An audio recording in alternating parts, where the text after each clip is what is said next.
I wonder what the ranks are, like who's the strongest. That may matter, that may not, that may, I wonder if there's actually like a level to them. We haven't even gotten that in the story yet. There's no strongest admiral, there's no indication of like strength in the story.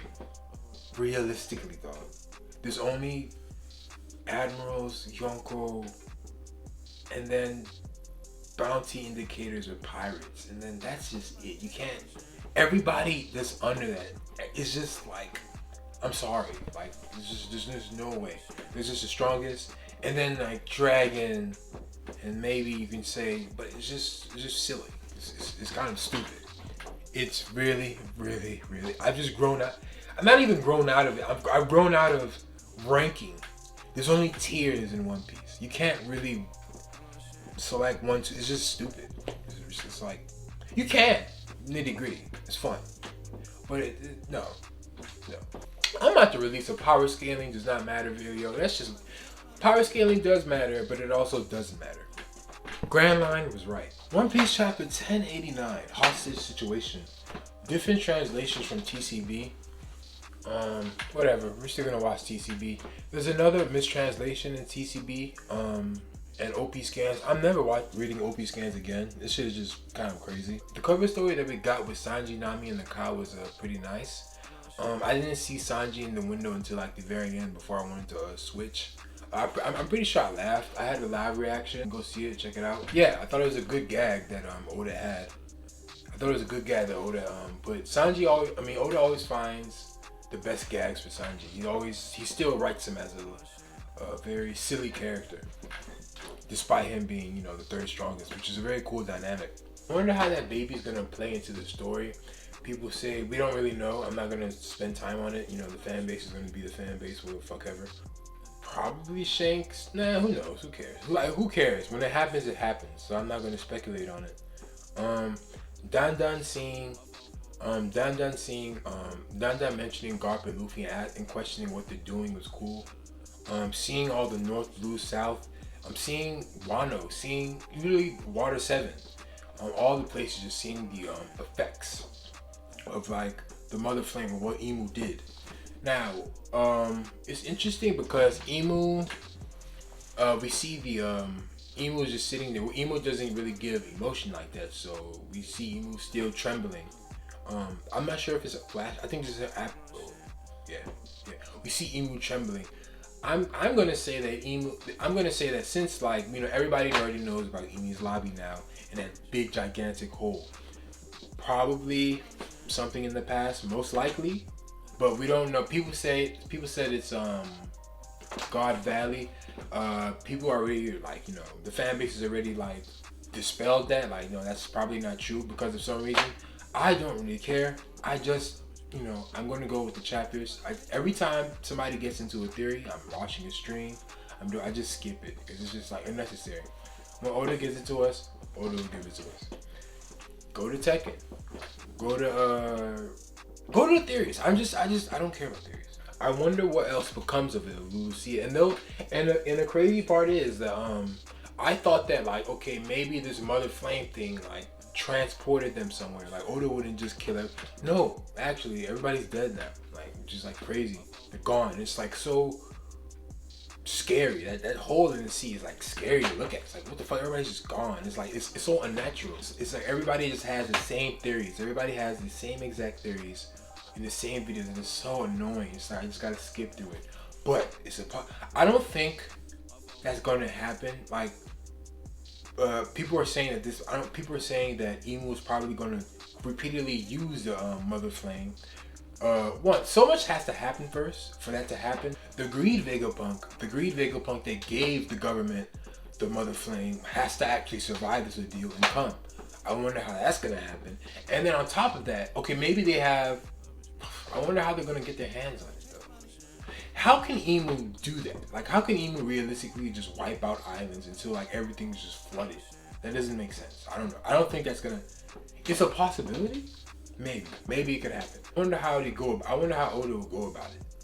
Because at some point, because the revolutionary, what? It's just an interesting thing because like there's so many factions to stop that from happening, right? But it's written in the story that nobody knows at all. Nobody knows what happened, what was the reason for it, but only probably Inu and the Gorosei. Dragon and Sabo not being in Kamabaka Kingdom is interesting. Hopefully they've left, you know, because you see Ivankov and other people. Hopefully, but probably not But this is the arc for Dragon to do something, and I just wonder what Sabo will be doing, man. I don't know if we got enough of Sabo. It would be nice to see Sabo. Probably Sabo pulling up with Dragon would be cool. There's possibility of the Grand Fleet pulling up too after this with Dragon. I just wonder because the Gorosei, he's gonna Saturn is gonna take control of the Seraphims eventually because it's a war. It looks like it's really about to be like a real war. Like the matchups are interesting because they're vice admirals. People are matching up the vice admirals with the Straw Hats, and it's like we don't really know what the hell's gonna happen. But like that doesn't make sense. Why would the Straw Hats? The Straw Hats can't fight everybody, dog. The Straw Hats cannot fight every single person. It's like we have other people. We have Mark. It's like we don't know how the story's gonna go. So people are like matching up things. It's like let's just calm down. I always say people to calm down, but it's like, you know, matchups, power scaling, fucking Admiral, fucking stomp out Gear 5. Like, get the fuck out of here, dog. Ah! I hate it. But it's fun though. It's just too much. It's way too much. I'm about to release a power scaling does not matter video. That's just, power scaling does matter, but it also doesn't matter. Grand Line was right. The Vice Admirals that we get here are cool. There are more Vice Admirals this time. We still have Vice Admirals back in Marineford that we haven't seen. I wonder how many we actually even have. You can go see it on the Wikipedia.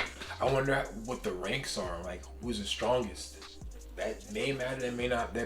I wonder if there's actually like a level to them. We haven't even gotten that in the story yet. There's no strongest admirals. There's no indication of like strength in the story. Realistically, dog. There's only admirals, Yonko, and then bounty indicators of pirates, and then that's just it. You can't. Everybody that's under that is just like, I'm sorry, like there's just no way. There's just the strongest, and then like Dragon, and maybe you can say, but it's just silly. It's kind of stupid. It's really. I've just grown out.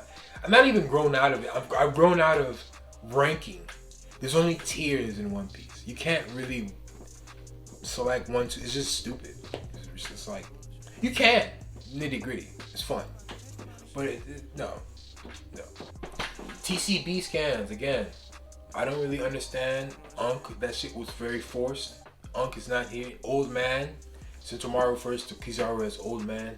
Very different. I love the flashback. Everybody loved the flashback to Kizaru actually being with Vegapunk and Sentomaru back in the day, you know, because things are always different back in the day. Saturn making the decision to sink the ship to the researchers that left Punk. I almost called it Punk Hazard. Egghead. It's very back in the day. It's like, oh yeah, we forgot the evil.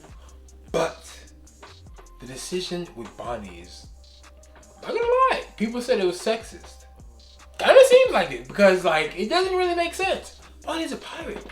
But it's just a connection that we don't know yet. Like maybe it's like they have to keep Bonnie because of Kuma. But that doesn't make sense because Kuma's a slave now. Why do they have to keep this connection because of Kuma? I don't know. They had to use Bonnie because of her power, most likely. I'd say because of her ability. Maybe it's a Kuma connection. I don't know. It doesn't make sense why she has to be alive, other than sexism. Anyway, I love how the Marine soldier has to tell Kizaru that like, yeah, you have to actually like use this thing here. Oh shit, my fault. Like he's always carrying. I wonder how much of that we're gonna get from Kizaru, because like even Kizaru not having a character, being a lazy asshole, is character. And I wonder how much, because like he's a literal cog in the machine, like as he says. Also, OP scans, corporate slave. I'm never fucking reading that shit ever fucking again. That's so fucking disgusting. We get confirmation that she was the one Greed. I'm gonna just call her Greed.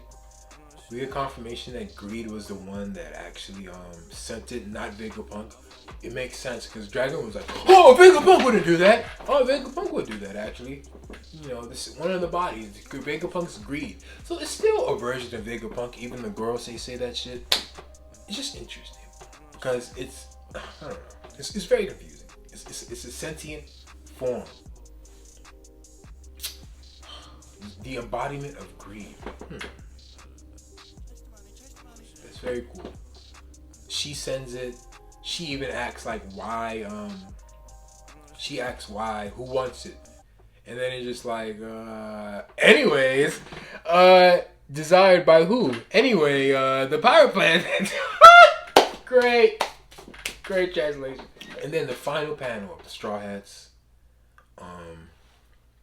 I was really hyped when I saw it.